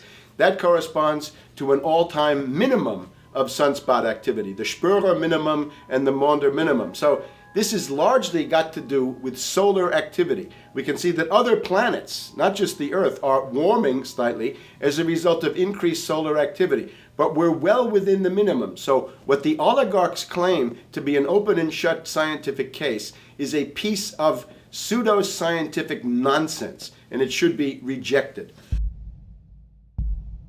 Number 2, the social engineers are fully aware that the Obama craze will wear off quickly, so they are racing to put in place the most oppressive police state control grid in human history. 20,000 battle-hardened regular Army troops are now being deployed to patrol the streets of the United States. FEMA is now building giant camps in every region of the country, and the Congress has introduced bills like the National Emergency Centers Act, H.R. 645, which merges local governments and the police under federal control. And as we all know that have watched these things, they're ready for the riots. With these detention centers that are being opened up around the country, with state police training for riot control in the event of economic calamity and food riots, they know what's going on and they're prepared for it. So people better also prepare for it themselves. Anyone that's not prepared for what's going to happen, they deserve what they get, because there's enough information out there pointing to the problems, and they should take all precautionary actions. Next, Obama ordered the Defense Department to issue DoD Directive 1404.10, establishing a 1 million person civilian army under his control. Simultaneously, Obama launched USAService.org. The new website deceptively masquerades as a federal agency, but in reality is a recruiting tool building a separate, completely private army outside of government that takes orders directly from Obama's controllers. Barack Obama has refused to rescind Presidential Decision Directive 51, signed by George W. Bush. The directive plainly states the president is a dictator and that Congress is ceremonial. We cannot continue to rely only on our military in order to achieve the national security objectives that we've set. We've got to have a civilian national security force that's just as powerful, just as strong, just as well funded. President Obama and his Chief of Staff, Rahm Emanuel, have repeatedly stated on the record that all Americans below the age of 64 will be forcibly conscripted into federal service. Citizenship is not an entitlement program. It comes with responsibilities. Everybody somewhere between the ages of 18 and 25 will serve 3 months of basic training and understanding in a kind of civil defense. Now, it doesn't always have to be service in uniform. One of the things that if you talk to our generals, they are desperate for is a civilian counterpart to our military forces. So is this compulsory then? Well, you have to, in the sense, it's required of everybody, 18 to 25, 3 months. And at some point at that point, you do it. Obviously, I'm not going to say perfect legislation. We'll work that process through. You could do it during a college summer, or you could do it after high school. If you have a demagogue with a fanatical mass movement of personality cultists who is imposing the program of a group of extreme bankers and finance oligarchs, that's fascism. Obama's transition site, change.gov, proclaimed that middle school and high school students will be forced to serve the federal government. Fascism is gutter up, streets up, hooligans, thugs, fervently idealistic students, swarming adolescents, just the kind of thing you see around Obama. The way you get a population to enslave itself when the police and the army are no longer enough to do that. So I think that's if you're a left liberal, it's time to open your eyes to that. All young Americans between the ages of 18 and 24 will be conscripted into a paramilitary domestic security force. If Obama has his way, adults and seniors will also be forced into other forms of service for the betterment of the homeland.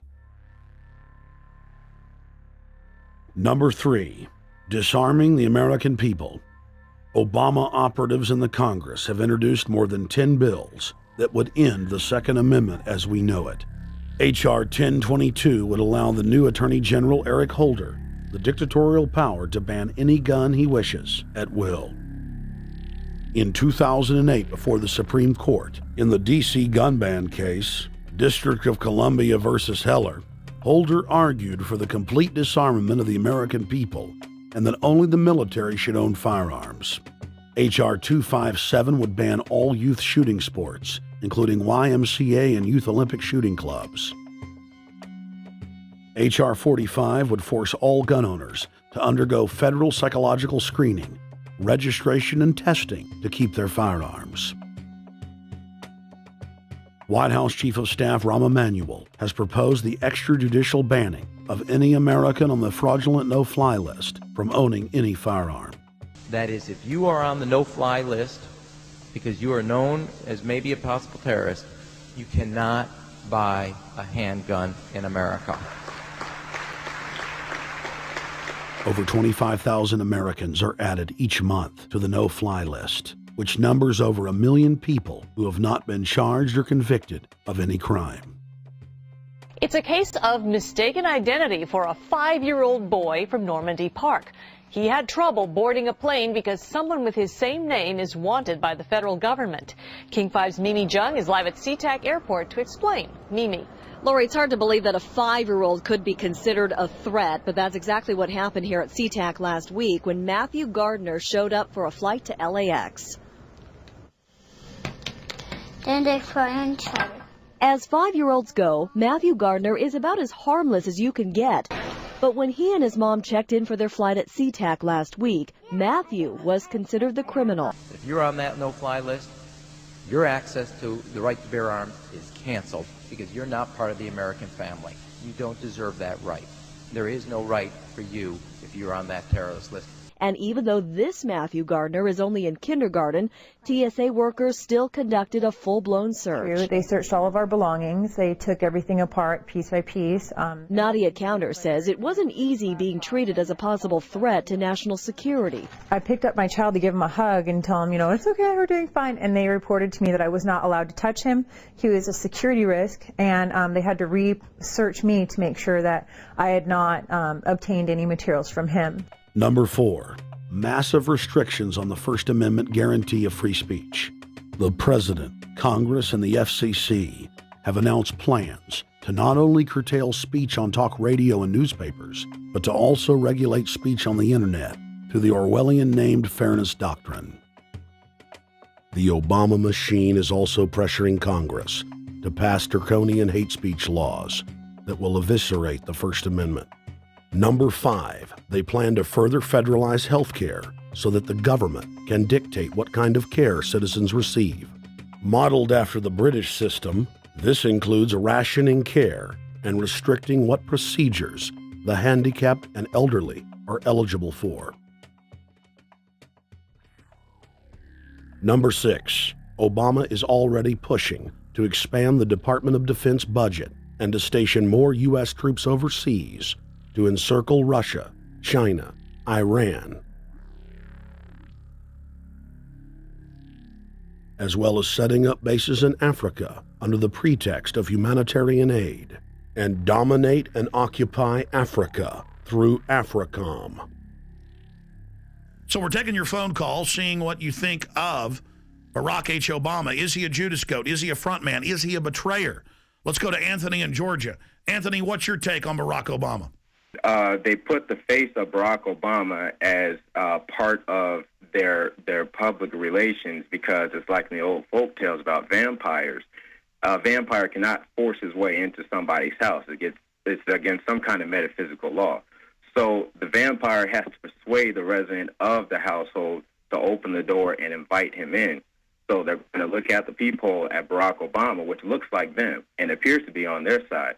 They're going to say, okay, here's my ally. Let me open the door and let me let this person in. And then Barack Obama is just, of course, a front man for the American empire, where he's going to have the entire U.S. Navy, the entire U.S. Army, and the entire U.S. Marines under AFRICOM command.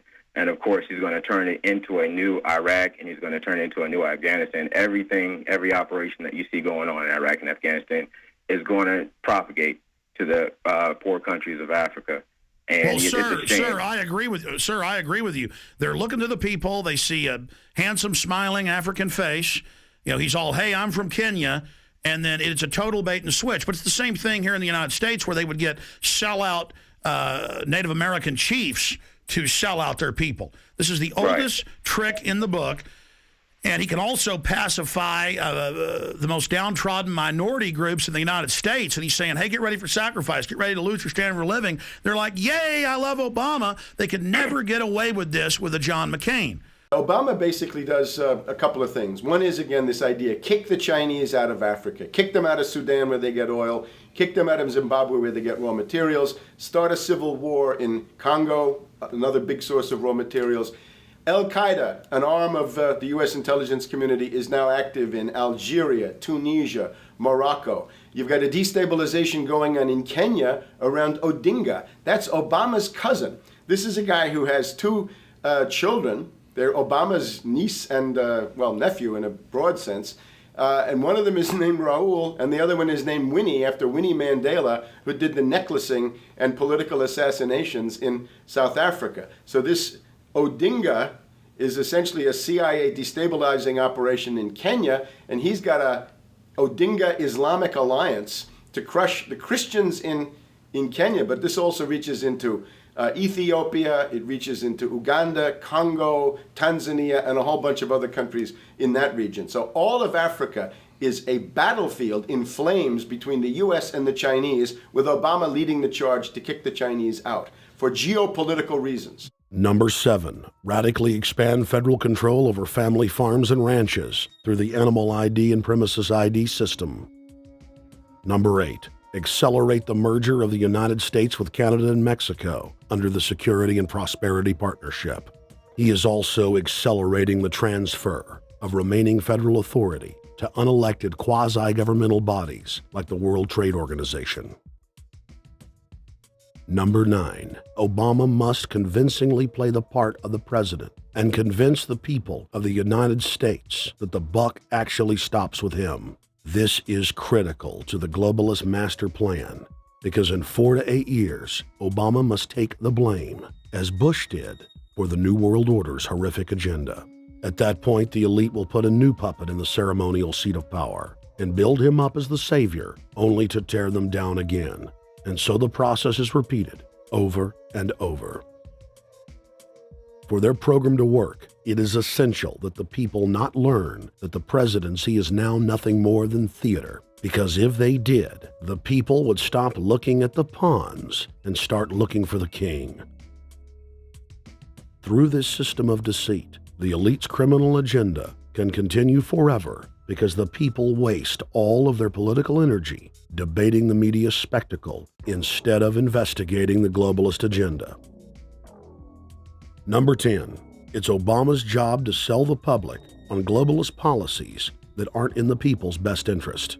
But the overlords have many salesmen. His most important function is to protect the criminal oligarchs from prosecution while they loot the economy worldwide, start new wars, and engage in torture. They're called Generation O, and they were the key to Barack Obama's White House win.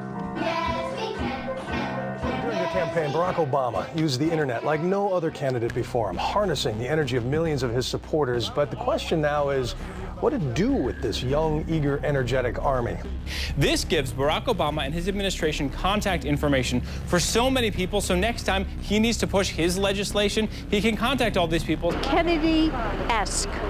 I feel as though this was like when John F. Kennedy was elected. Shouting, smiles, and tears.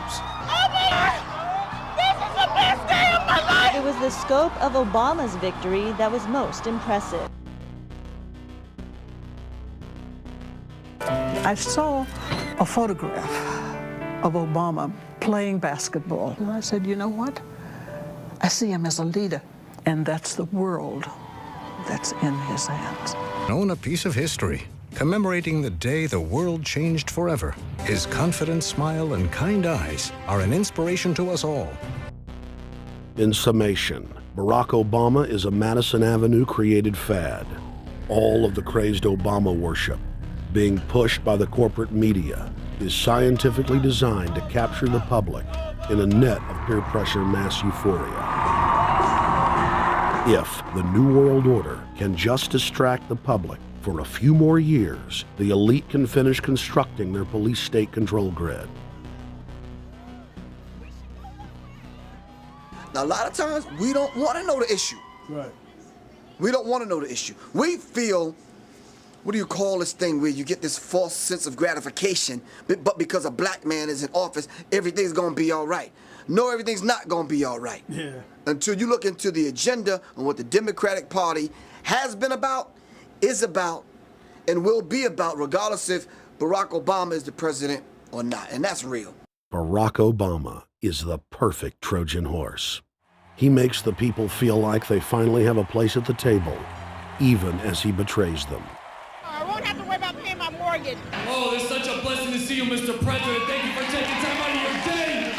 Never in my life would think that this would ever happen. Sadly, many Obama supporters can't see what's right in front of their faces because they've already invested their very identity in this artificially created cult movement. Throughout history, it has happened over and over again. People turn their intellect over to cult of personality mass movements, and it's happening again. The evidence presented in this film is documented fact, And those that ignore what history has taught us do so at the peril of us all. As frightening as the information in this film is, there are many things we can do to stop the globalist agenda dead in its tracks. First, we expose the cult of Obama for what it is, a sad hoax.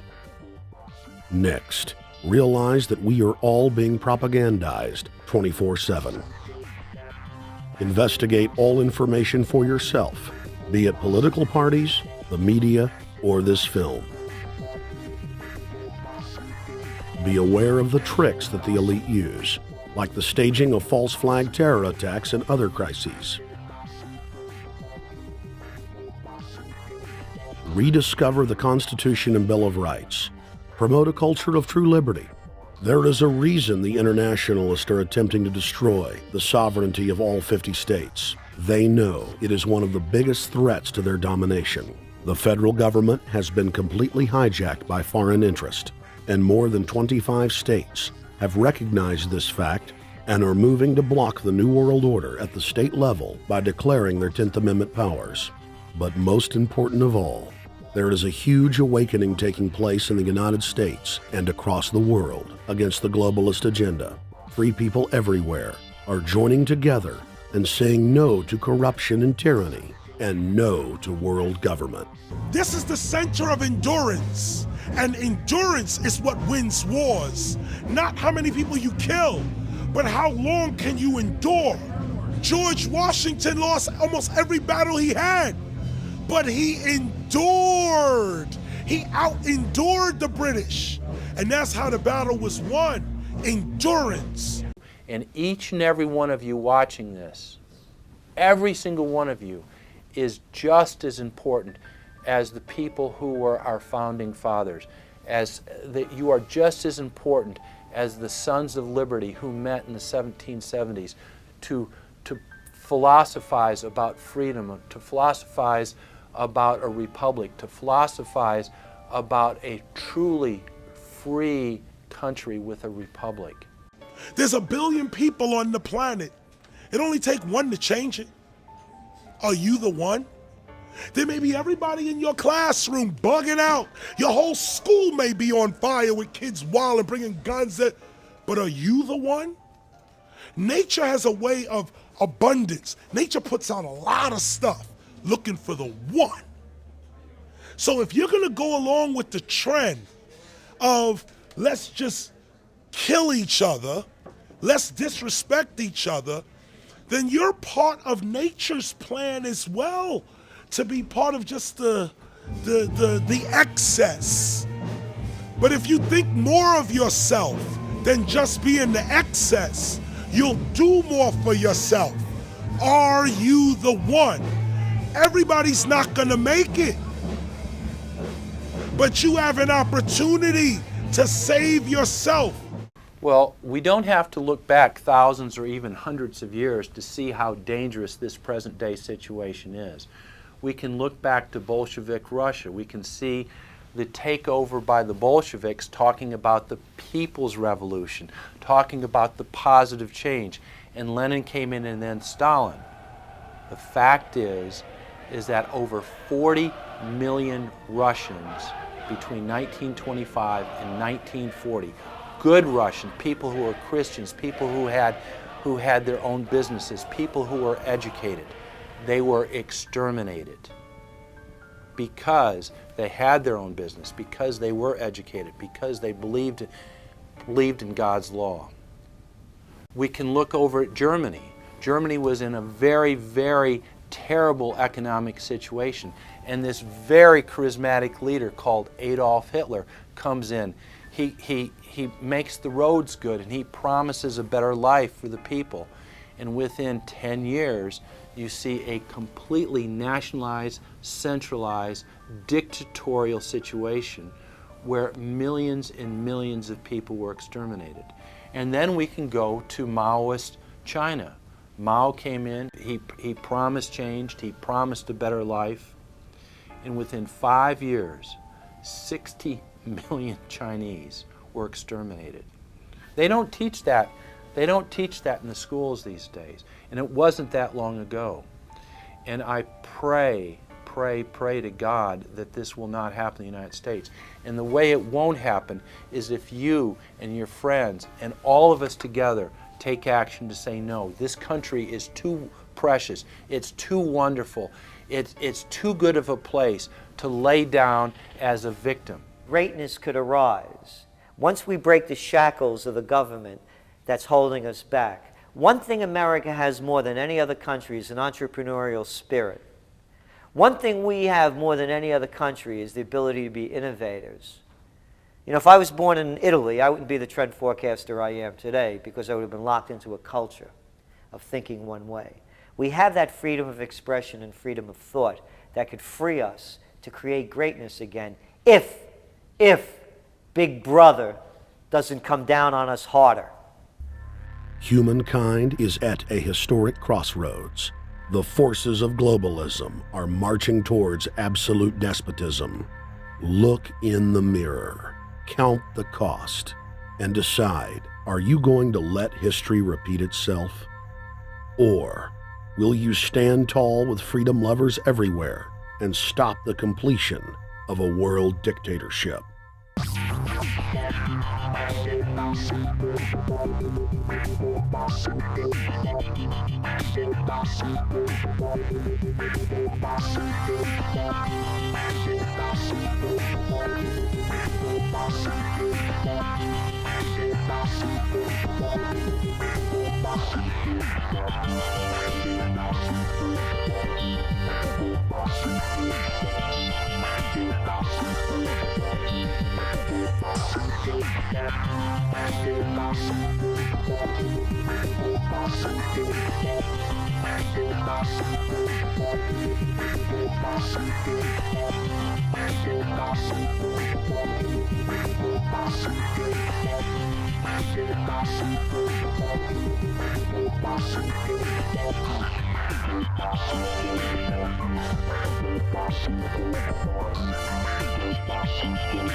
Thank you for watching The Obama Deception. I want to challenge all of you out there who are shocked by this film to take time out to research the claims of this documentary so that you will discover that we've told you the truth and that, frankly, it's far worse than we could even present here in the limited time we had. And once you find out the claims in this film are true, I want to ask you to do the only thing you can do. Spread the word. Warn your friends and family, your neighbors, about this deception, about this betrayal. We have to warn the people that Barack Obama, despite his fancy teleprompters and his silver tongue, is nothing more than a New World Order frontman, a pitchman, selling you tyranny. Please get the high-quality DVD at Infowars.com. Make copies of it. Get it out to people. Wake them up. Let them know the threat. Let them know what the New World Order and the global banking system is doing. Download high-quality copies at PrisonPlanet.tv. Whatever you do, get the truth out to the people. Because as Thomas Jefferson said, all that evil men and tyrants need to flourish is that good men and women do nothing. So we cannot stand here idle while this treason is taking place, while this betrayal is unfolding. Thank you so much for watching The Obama Deception.